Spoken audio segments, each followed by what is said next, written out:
একটা মাজার হযরত শাহ কামাল রহমতুল্লাহ আলাইহিস সালামের।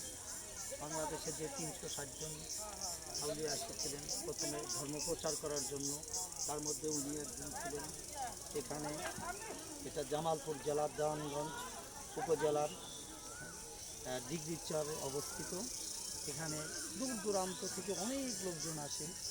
বৃহস্পতিবার, রোববার অনেক এখানে আসে, যাদের অনেকে খিচুড়ি পাঠ করার জন্য মানত, যদিও মানত ঠিক না, এটা এখানে আসে। এখানে হাজার হাজার লোক আসে। আজকে ঈদের দিন অনেক কম। এই যে মাজারটা দেখা যাচ্ছে, এই যে মাজার, এটা অনেক দূর দূরান্ত থেকে আসে।